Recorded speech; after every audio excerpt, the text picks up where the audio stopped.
Is there an intergalactic 65-foot-long spaceship flying through the Milky Way headed towards Earth? Our good friend Avi Loeb, head of Harvard Astrophysics, is here to answer their question.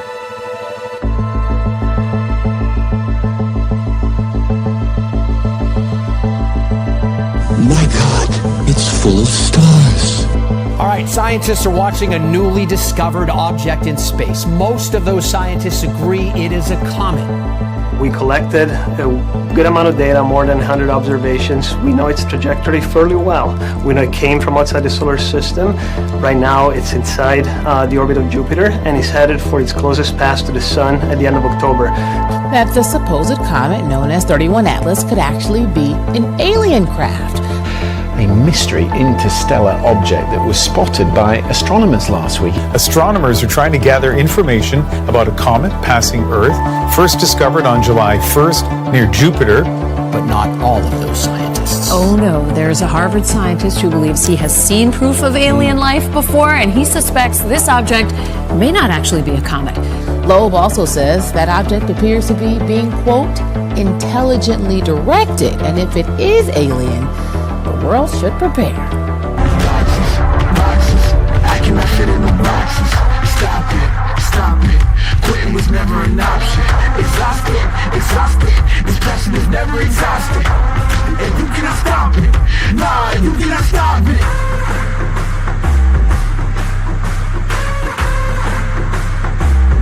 Quitting was never an option.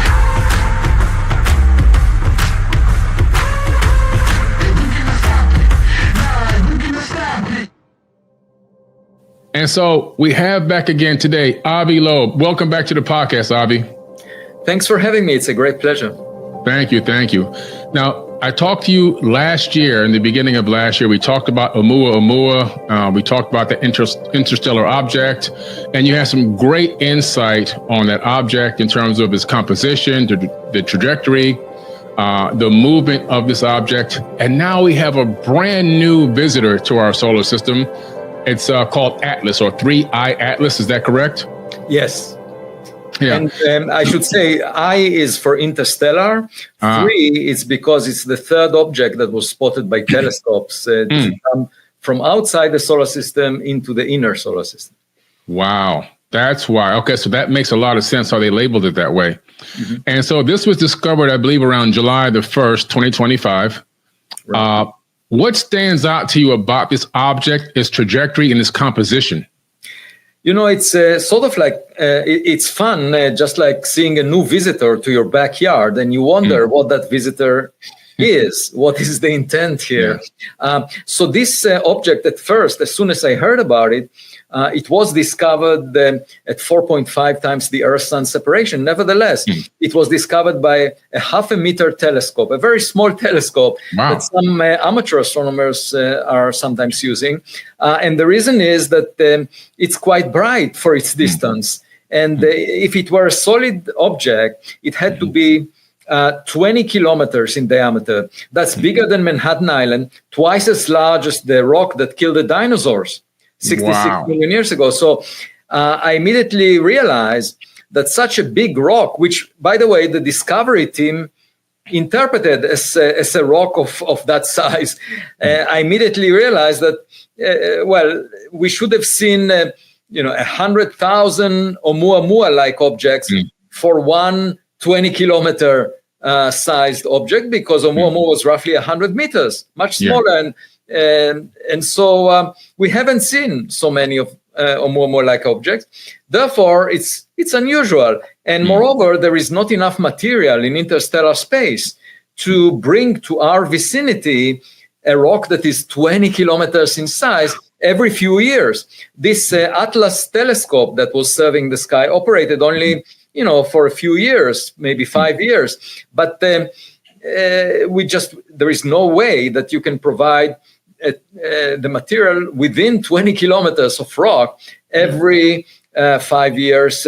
And the mark is being missed by a factor of 10,000. I'm not talking factor of 2. There is just by a factor of 10,000, it's too large. And of course, another possibility which I wrote about on the 4th of July when I wrote a paper about it. I mean, my wife took me for a vacation in Aruba, but I found that it's really urgent for me to write a scientific paper. She enjoyed herself at the beach. But my point was, it could be a comet. It could be that the nucleus of the object is only 1 kilometer in size, and it's surrounded by a large cloud of dust that reflects the sunlight. That's why it appears bright. But the interesting point is that several teams were looking for the fingerprints of gas around it, taking a spectrum of this object, and there was no detection of spectral lines associated with atoms or molecules. The only thing they noticed is the object is red. In other words, it reflects sunlight and appears red. So it reddens the reflected sunlight. And that doesn't, I mean, in principle, that could be a signature of a cloud of dust around it that reflects sunlight, but it could also be that the surface of the object is red. And in fact, most of the objects in the outer part of the solar system, they have red colors because they develop all kinds of carbon-based molecules, organic molecules that as a result of bombardment by cosmic rays and ultraviolet light. So it wasn't clear the nature of the object, whether it's a comet or not. And then I noticed that the trajectory of the object is strange because it actually is aligned to within 5 degrees with the orbital plane of the planets around the sun. The Earth moves around the sun in a plane. And this object within 5 degrees comes exactly in that plane. The chance for that to happen is 0.2% out of all orientations of the incoming object. So why would it choose to come? And then it comes closest to the sun on October 29th, 2025, when the Earth is exactly on the opposite side of the sun. So the sun is eclipsing this object for us. We won't be able to see it at its closest approach. If it were a spacecraft, that's the best point for it to do a maneuver to basically slow down using the gravitational assist from the sun, and then perhaps get bound to the sun and visit us.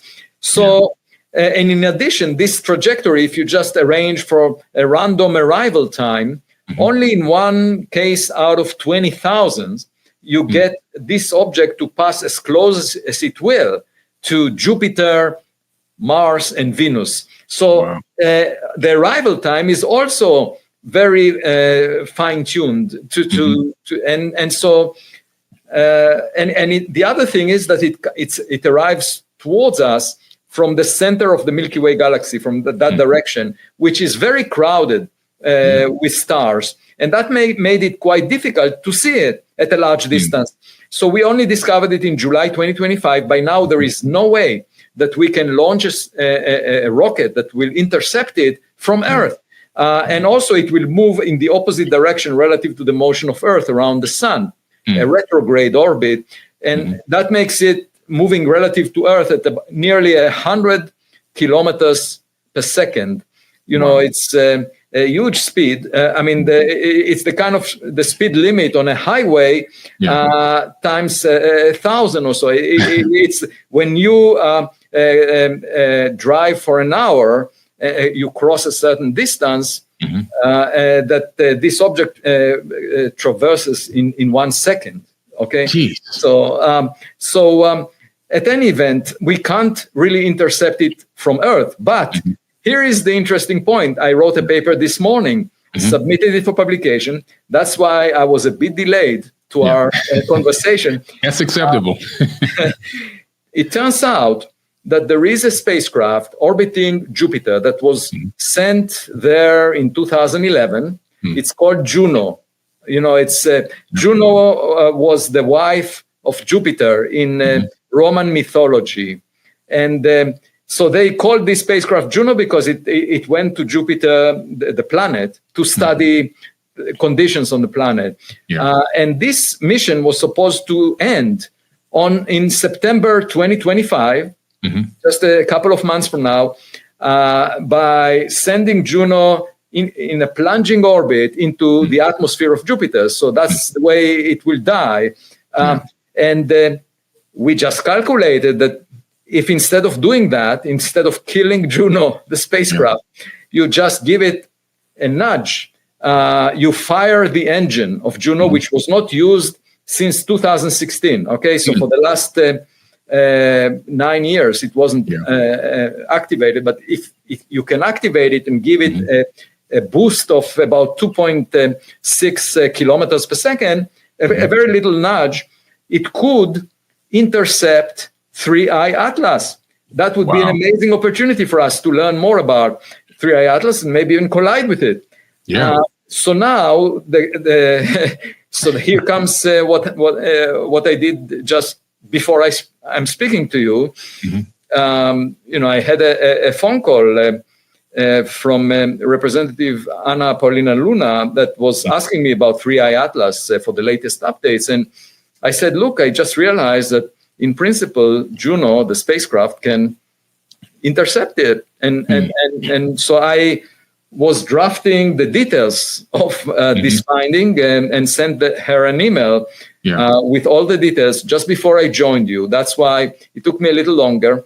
And it will be really exciting to, first of all, rejuvenate Juno. It was a lost mission.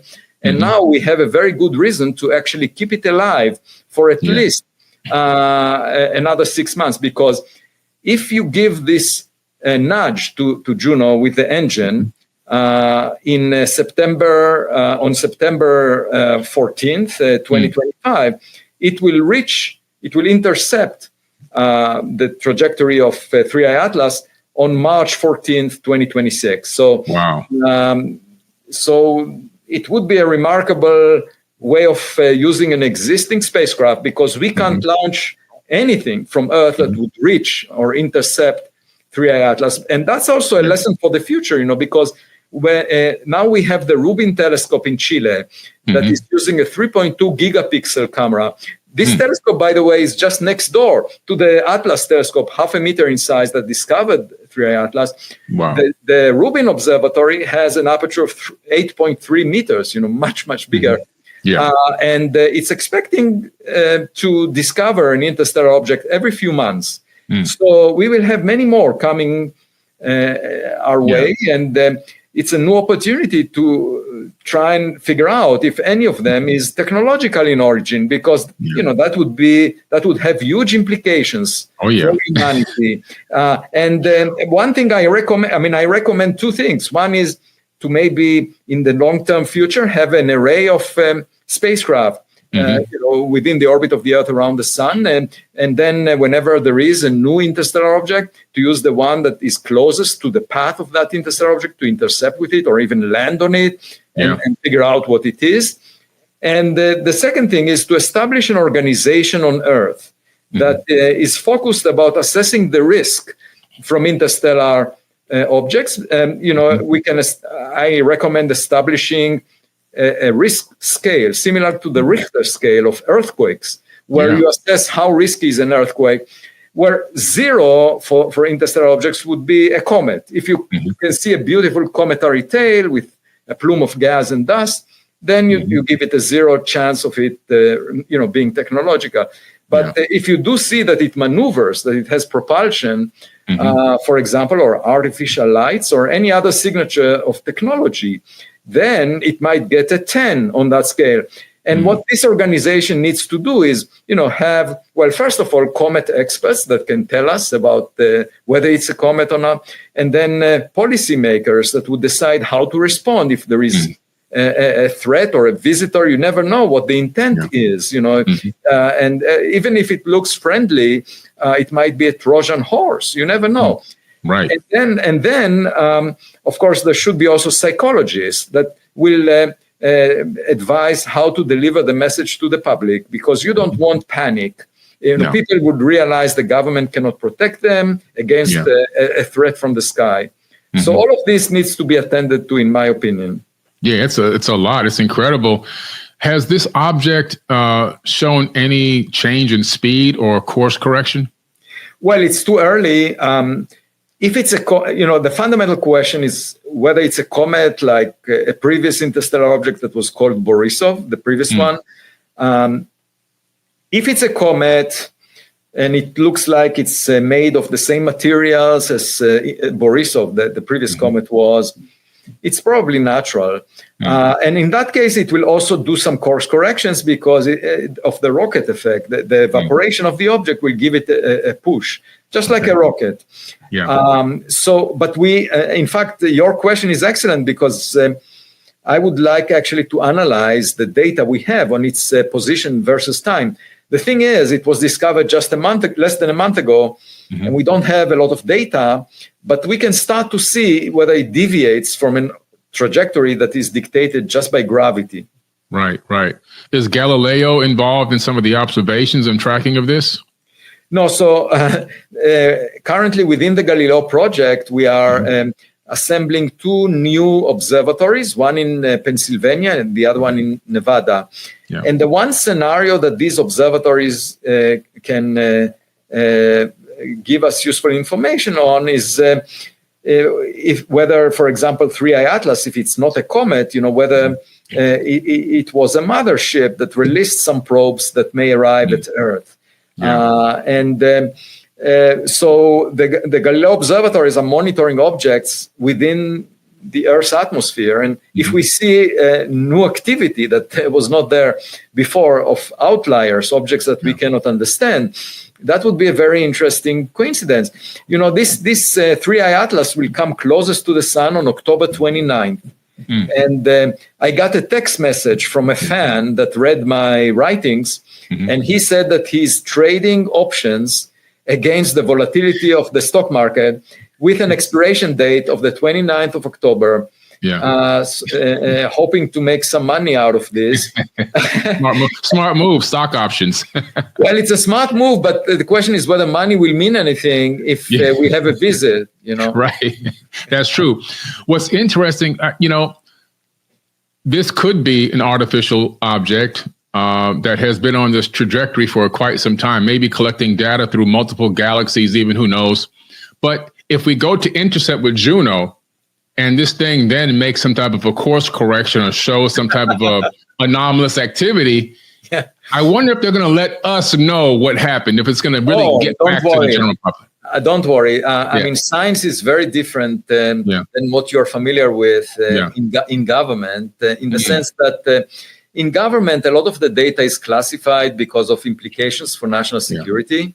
Anything to do with a spacecraft, far from Earth, has nothing to do with national security. I mean, it may have to do with security, international security, because, if aliens visit us, they wouldn't care less about how we split the territories on this planet. It would be something to deal with for all humans. And my hope is it will bring humans together for that reason, because we are all in the same boat. Yeah. So true. I mean, right now, if this is an alien craft with aliens, or even a monitoring device or a probe type of a system where they're detecting and collecting information, and they pass by Earth, and they see that we learn how to split the atom, and that we've got, 30,000 nuclear bombs pointed at ourselves while we're still on the surface. That's exactly so the reason I wrote this paper is it was inspired by the dark forest hypothesis. This is one of the solutions to Enrico Fermi's paradox. Where is everybody in terms of, he was wondering about the extraterrestrials. And one solution is that they are all around, but they're very silent, as if they were in a dark forest because they're worried about predators. They were bruised in previous encounters.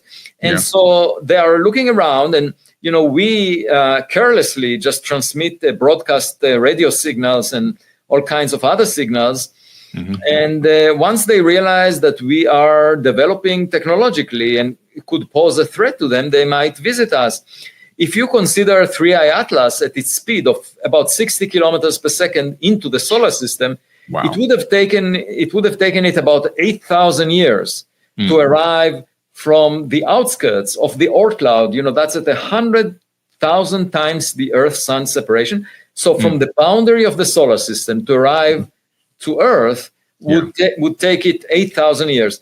That's when we started to document human history, 8,000 years ago. Yeah.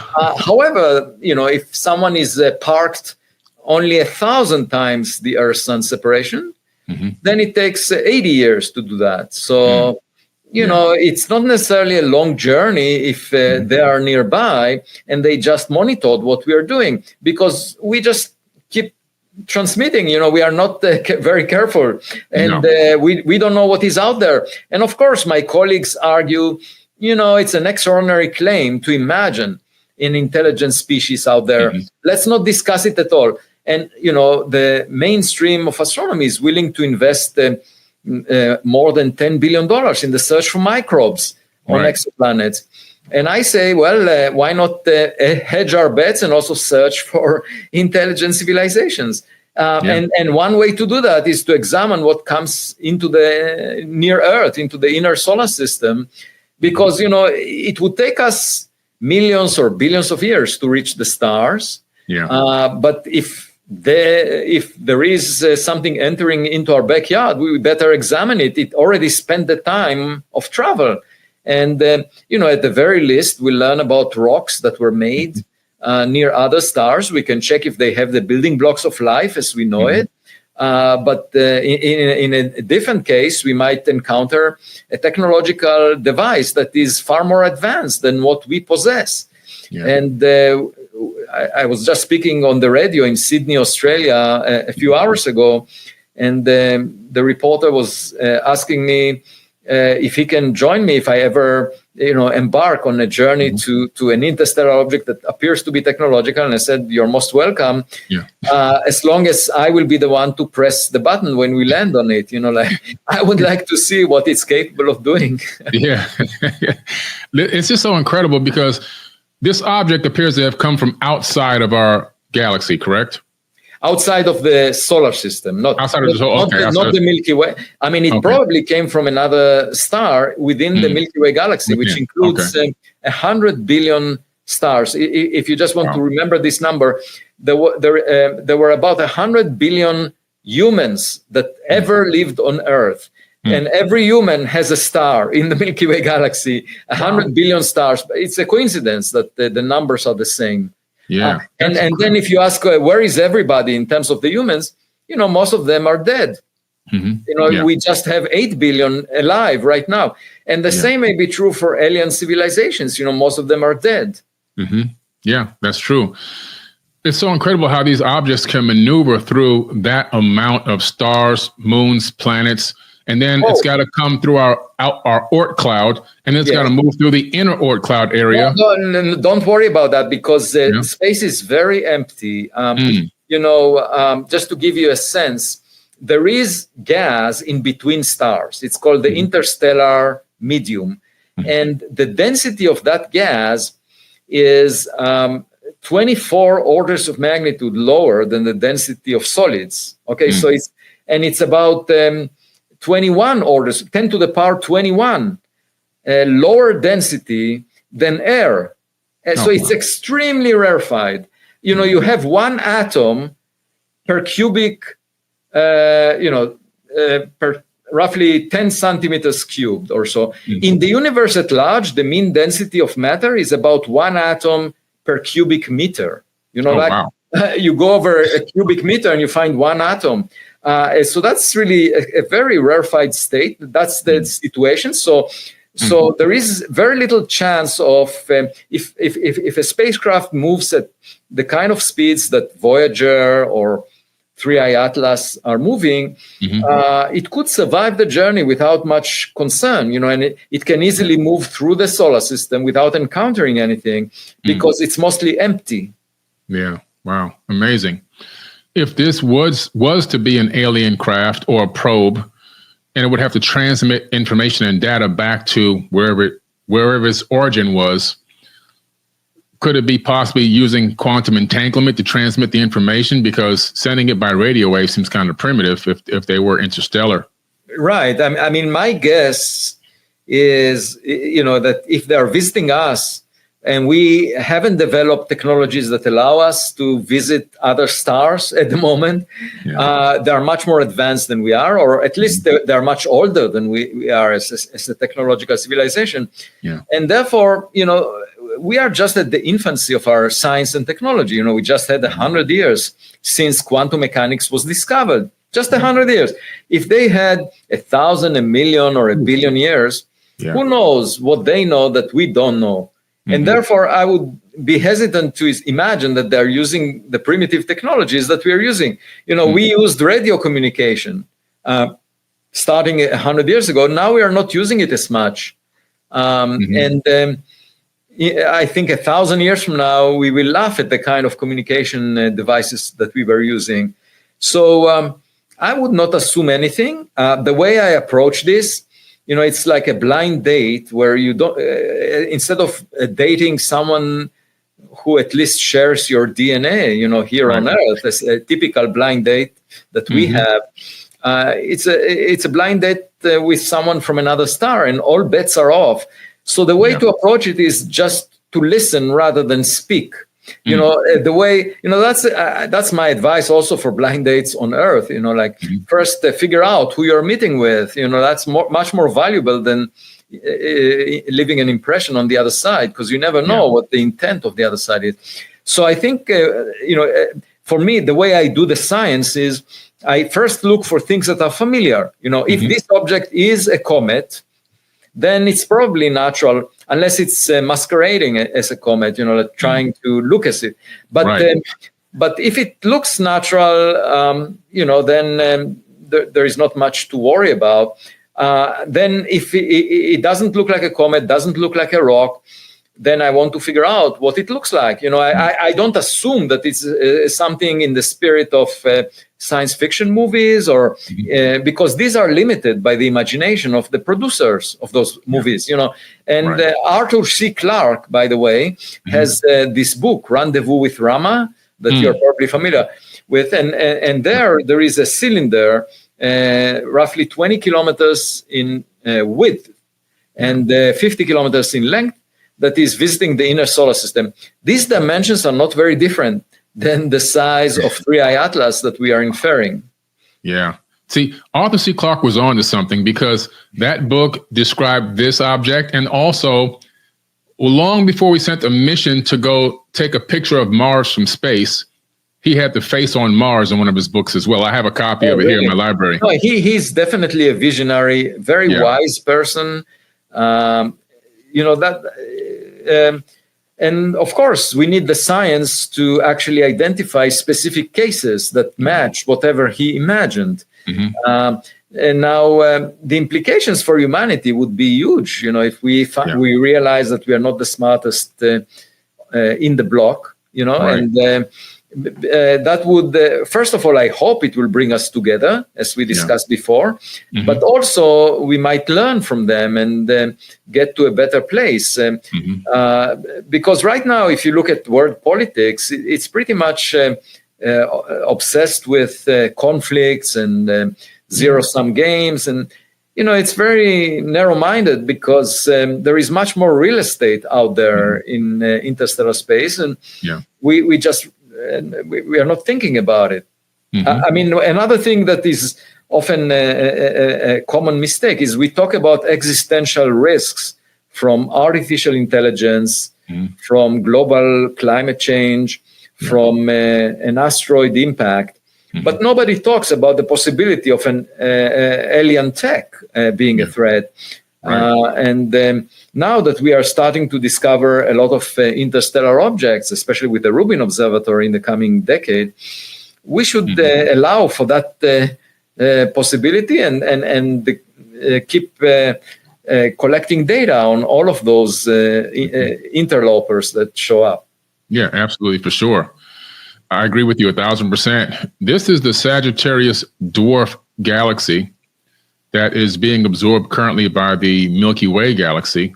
And the absorption point appears to be right where our solar system is located. So I'm trying to wonder if, or hypothesize, could some of these interstellar objects, or potentially interstellar objects, or galactic objects becoming from this merger and this coalescing of two galaxies together? Yeah, so in fact, a former student of mine did a very detailed simulation of this interaction. We were among the first to simulate it. Her name is Marion Diericks, and we wrote several papers about it. This might be a follow-up simulation of some other team.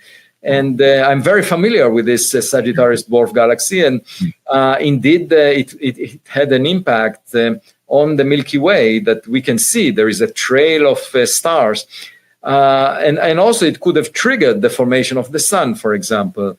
So there are definitely, these dwarf galaxies that are interacting with the Milky Way. They fall in and they get disrupted by the tide of the Milky Way. It basically rips them apart. That's what you see in this Sagittarius stream of stars.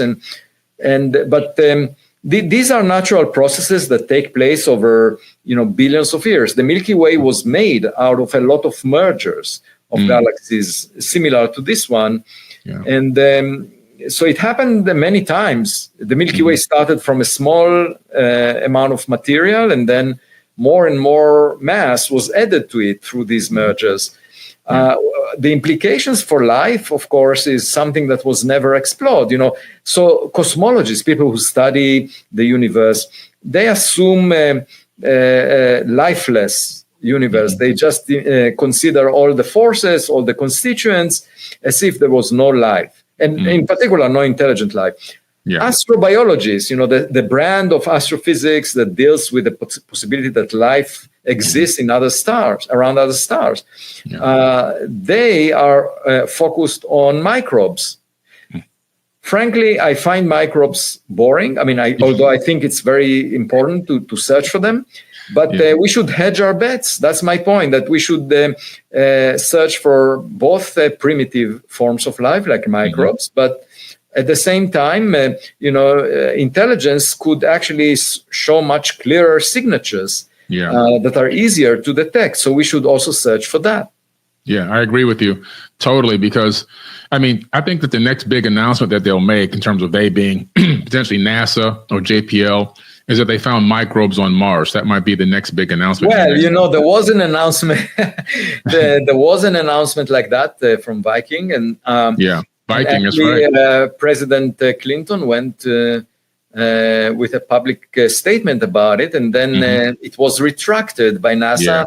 And after that, NASA became extremely risk-averse about announcing anything. And the principal investigator of that mission that brought some tentative evidence for life on Mars, he maintained the view. Actually, in 2019, he wrote a Scientific American article that stated that he believes that there was life detected.